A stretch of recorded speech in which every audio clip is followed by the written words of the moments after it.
түүхэн аялал жуулчлалын зохистой байгууллага ийм ажлаар зураг төслийн ажлаар хүмүүс явж байгаа. Энэ ажлын танилцуулгыг хүргүүлэхэд бас албаны хүмүүс явж байгаа. Энэ ажлын хүрээнд бас сумын иргэд хөтөлмөрчид танилцуулга хүргүүлэхэд манай ажлын хэсгийн бүлэг явж байгаа. Энэ ажлын хэсгийн бүлэгт бас 60 орчим хүмүүс ажиллаж байгаа. Энэ Монгол Улсын хөтөлбөрийн технологи сургуулийн болон аж ахуйн нэгж байгууллагууд, мөн дүүч байгаль орчин аялал жуулчлалын яам, за нутгийн зөвлөл, за мөн дүүч энэхүү ажлыг сэтлэн бүтээж байгаа ажлын хэсгийн бүлэгэнд ажиллаж байгаамаа. Ингээд өнөөдрийн иргэд хөтөлбөртэй уулзалтыг танилцуулгыг харах хэмжээ эхэлж байна. Энэ хэмжээнд энэ төрлийн энэ дээр гарч ирэх хэмээн нутгийн зөвлөлийн гүйцэтгэх захирал, хот байгалийн хөтөлбөрийн захирал Батбаяр дарга, за мөн дүүчлэн шилжүүлэх технологи сургуулийн хүндэт доктор шилдэг архитектур Бүрэг Эрдэнэгой, за мөн дүүчлэн Орон Божиг байгаль засварын хамгаалалтын захааны мэргэжилтэн ганц гох нарийн дээр урьж байна. За мөн дүүчлэн байгаль орчин аялал жуулчлалын яамны аялал жуулчлалын газрын ахлах мэргэжилтэн Молор таныг бас урьж байна.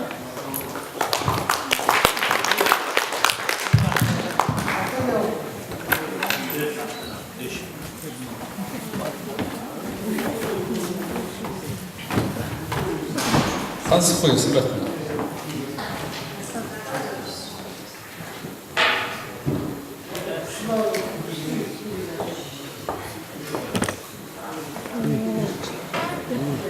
За манай Хэнтэй аймгийн дадлсан бол бас Монгол Улсын төдийгүй төв дэлхийн хэмжээнд бас сайхан ийм сайхан нутаг энэ нөхөр бид хүн багтаж явдаг.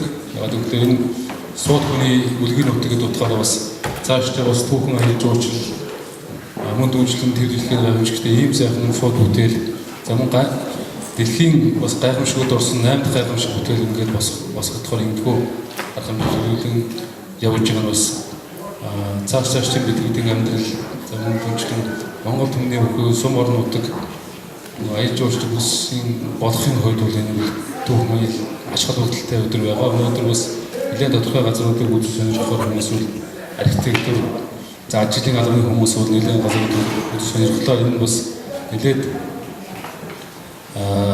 газруудыг сонгож авсан. Энэ газрууд нь бас цаашдаа бас энэхүү зохистой байгууллагад аж холбогдолтой газруудыг бол сонирхлоо. Ингээд энэхүү газруудыг сонгоснараа бид хүн цаашдаа бас аялал жуулчлалын бүтээн байгуулалтад бол оролцох ийм сайхан боломж бүрдэж байгаамаа. Тэгэхээр хөдөлмөрчтэй уулзж байгаа энэхүү ажлын үйл явцыг явуулж байгаа цааш ямар шиг арга хэмжээ явагдахын талаар бас танилцуулга мэдээлэл хүргэхээр энд албаны хүмүүсээр ирсэн байгаамаа. Ингээд микрофоно Хэнтэй аймгийн нутгийн зөвлөлийн гүйцэтгэх захирал шилдэг архитектур Батбаяр даргадаа бас микрофон зочилъя.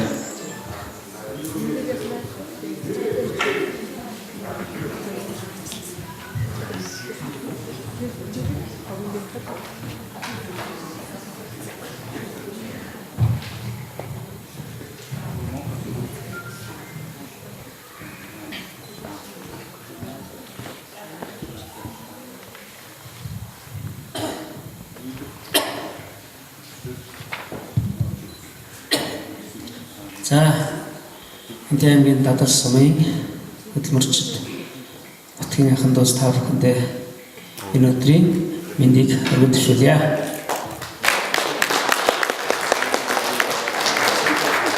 За сая сар гарахны өмнө улсын авраг шалруулах шатрын тэмцээний нээлтийн үеэр энд бас хүрэлцэн ирж та бүхэнтэйгээ ажилласан. За тав хүмүүс нэгж байгаа мянганы суудхан Хэзэн Чингис хааны хаан түүхэн аялал жуулчлалын үндэсний хүрээлэнг байгуулах тухай өнгөрсөн намраас хойш олон шатраас ажлууд явагдаж байгаа. За түүний хүрээнд энэ сард байгаль орчин аялал жуулчлалын яамнаас дадал дээр байх түүхэн зохицолборын шилдэг эдийн санааны уралдааныг улсын хэмжээгээр зарласан байгаа. За тэр уралдаанд маань тэр үндэстэй маш олон архитектор, уран бүтээлчид, уран баримлалчид, түүхчид оролцсон ийм багууд бүртгүүлээд байгаа. За тэрний хүрээнд нийтдээ 12 баг бүртгүүлснээс өнөөдөр багуудын маань төлөөлөл газар орон дээр үжил танилцахаар хүрэлцэн ирээд байгаамаа. За мөн энэ ажлын хүрээнд байгаль орчин аялал жуулчлалын яамны аялал жуулчлалын бодлогын газрын хамт олон энэ орон нутагт хийх гэж байгаа бүтээн байгуулалтын ажил болон Монгол улсын аялал жуулчлалын бодлогын хувьд энэ орон нутг руу чиглүүлэх гэж байгаа учраас бас их ажил хэрэгчээр оюун хорон сайд санаачлаад энийг орон нутагтаа бодлого тодорхойлж байгаа хүмүүс маань бүцгэн зүйтэй гэсэн ийм санаачлагыг аваад явсан ийм ажлын баг бид бас давхцаад ингээд их олуулаа энэ орон нутагт ажиллаж байна. За тэгээ би энэ танилцуулгыг та бүхэнд бас танилцуулж гэж бодож байна. За энэ танилцуулгад бол ерөнхийдөө одоо энэ түүхэн аялал жуулчлалын үндэсний хүрээлэн гэж бас яг юу хэлээд байгаа. За энэ хэсгээр нь дадал маань ямар байр суурьтай оролцох талууд нь байгаа юм гэдэг дээрээс та бүхэн ойлголт авах гэж бодож байна. За энэ лого бол ингээ яваад та нар маань бүгдээрээ мэдж байгаа тийм. За шатрын тэмцээнд улсын болоод дэлхийн 100 гаруй 180 гаруй улс орнууд зурталчлагдсан. Мөн түүний дараа Хинтээ аймагт улсын физикийн олимпиад болсон. За тэрний дараа одоо уралдаан маань явагдаж байна. За ер нь бол бид мэдээж одоо их түүхээрээ зохицолбор хийн. Тэгээд хин ирэх вэ гэдэг бас чухал асуудал байдаг. Аливаа энэ улс орны хөгжил болон орон нутгийн хөгжилтэй холбоотой аялал жуулчлалын бүтээгдэхүүнүүдийг маш өргөн одоо судалгаатай хийгддэг байгаа. Тийм учраас энэ Европын жуулчдад дэлхийн цэнгэн бүсний хамгийн том нөөц байгаль нуурлуу чиглэсэн ийм аялал жуулчлалын урсгал байдаг. Харин тэгвэл Азийн жуулчдын хувьд бол ялангуяа хятад улсын жуулчид сэрүүн бүс нутг руугаа хойшоогоо чиглэсэн ийм бас аялал жуулчлалын урсгал байдаг. За энэ халах голын цаа тал руу Аршаан гэдэг газар маш олон жуулчин хүрэлцэн ирдэг ба жилдээ Аршаан 2 сая гаруй.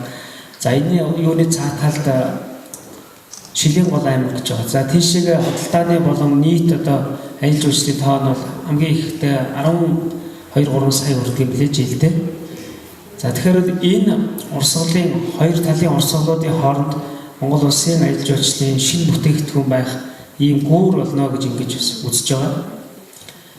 За тэгээд мөн түнчлэн энэ зүүн хойд Азийн бүс нутаг гэж байдаг.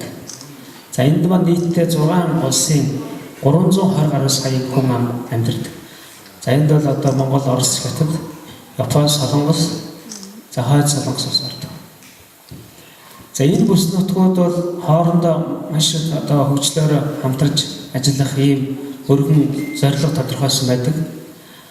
За түүний нэг жишээ бол их түмэн санаачлагын хөтөлбөр та бүхэн сонсч байсан баг. За түмэн голын төсөлчийг ярьдаг. 1995 оноос хойш явж байгаа төсөл. За энэ хүрээнд бол энэ бүс нутгуудын маш олон хотуудыг дэд бүтцээр холбоод за тэр замаараа ачаа тээвэр, бараа санхүү, аялал жуулчлалын урсгалыг явуулж бие бинийгээ дэмжиж ажиллана гэж ингэж тодорхойлсон байдаг. За тэгвэл тэр 95 оноос хойш энэ Азийн улс орнууд хоорондоо маш сайн хамтарч ажиллаж байгаа. Жишээлбэл одоо энэ бичгтийн бомбын цаа талд яг Монгол улсын хил 0 цаг дээр автомашин засмал зам, төмөр зам хоёулаа хүрээд ирсэн байна. За энэ цаашаага явах хэрэгтэй. Энэ одоо хөгжлийн интеграцид нэгдэх хэрэгтэй. Зүүн Азийн улс орнуудын яг энэ нийгэмлэгийн сая түмэн санаачлагын хөтөлбөрт манай улсаас яг одоо Хинтээ, Дорн, Сүхбаатар гэсэн 3 аймаг орсон байдаг. За тэгээд ер нь Монгол улсын хувьд бол эдийн засгийн 3 коридор. За бидний энэ төв коридор буюу төмөр зам дагсан Алтан булгаас Замын өвд хүрэх энэ коридорыг бол олон жил ярьсны эцэст өнгөрсөн 16 сарын 26-ны өдөр 3 улсын ерөнхийлөгчнөр эдийн засгийн коридор гэж үзүүлсэн байна. Энэний хүрээнд нийтдээ одоо 32 төслийг судалгаа хийгдэж явж байгаа. За зүүн тал нь сая миний хэлдэг их түмэн санаачлагын хөтөлбөр төсөл буюу бичгтийн бомбоор орж ирээд хоошоо гарч байгаа энэ коридор. За баруун талд мөн ийм коридор байдаг. Алтай бидний гэр бүл гэдэг энэ Азийн авцамаас үлжээний баруун таван аймаг хөгжүүлэх юм хөгжлийн коридор. За ингээд аваад үзэх юм бид дадал суманд дэвс тавиад ажиллаж үзсэн зохицолбор хийлгэхэд бид зөвхөн Монголын утгаараа биш өргөн энэ 100 хойд Азийн улс орнуудын хэмжээнд энийг сэтгэж бодож тэр агуулгаар харах ёстой. Жишээл одоо том хэмжээний зохицолбортод бид нар энэ уралдаанд орж байгаа хүмүүст даалгавар өгч ямар ч байсан одоо 300-аас 400 500 хүн нэг дор цуглаад хурал зөвлөгөө хийчих ийм хүчин чадалтайгаар тооцох ёстой. Одоо магадгүй энэ 100 орчим улс орнуудын томхон хурлууд Чингис хааны төрсөн нутагт зохион байгуулагдана гэхэд бол хинч маргахгүй, хинч гайхахгүй юм сайхан зүйл болох ёстой. За дэд үтсийн зам харилцааны хувьд бол манай энэ зүүн бүсүүд маш их тааламжтай. Цаашаа одоо холбогдож байгаа сая миний хэлсэн төмөр замын бомбтууд болон Оросын албаны улс руу холбогдож байгаа бомб бүсүүд. За энэ одоо энэ дадлал руу тавих гэдэг зам маань бол зөвхөн дадлал руу тавих гэдэг асуудал биш. Ер нь Монгол улсын авто замын бодлого баг. Оросын албаны улс руу гарц бий. Энэ хуучин одоо Наруулан сумаар дамжиж цагаан баян болоод дамжиж гарч байгаа зам шүү дээ. Энэ дээр л тавих гэж байгаа гэсэн.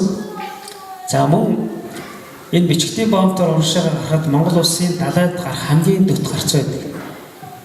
Хятад улсын Бохот ингэсэн Жинжоу гэдэг бомбтоор далайд хүрдэг. За ингээд аваад үзэх юм бол биднэрт бас дэд үтсийн өргөн боломж байна гэж ингэж харах хэрэгтэй. За уран улсын аялал жуулчлалын одоо хөгжиж байгаа хотуудын тухайд аваад үзэх юм бол сая миний түрүүний хэлсэн байгаль нуур буюу Иркутскийн Орён муж хот байна. За мөн Улаанбаатар хот. Улаанбаатар хот руу дотоодын одоо Монголын дотоодын аялал жуулчлалын өргөн юм хөгжиж байгаа. За энэ хойд талд Чит хот байна. За тэгвэл урд талдаа Ордос хот. Ордос хотод бол та бүхэн бүгдээрээ мэднэ энд бол түүхэн аялал жуулчлалын том бүсийн зохис төрийг байгуулаад дэлхийн улс орнуудыг татж байгаа. За хажуу талд нь Хөх хот, энэ талдаа Шилийн хот гэсэн ийм 3 хотууд бий. За тэгвэл манай одоо 103 аймгийн хотууд ч гэсэн бас өөр өөр ингэсэн хөгжлийн аялал жуулчлалын онцлог ийм боломжуудтай. За аялал жуулчлалын энэ үнд шалгуур үзүүлэлтүүд гэдэг нэг 7 зүйл дээрээс авч үзсэн юм л да. Энийг бол бас аялал жуулчлал хөгжих ирээдүйн тийм газруудад тооцож үздэг. Тэгвэл дадлсан энэ зүйлүүд ямар хөө байна гэдэг талаар наваад үз. Жишээлбэл түүх байна уу байна тийм ээ. Эзэн Чингис хааны түүний одоо унсан газар гэсэн ийм сайхан түүх байна. За тэгээд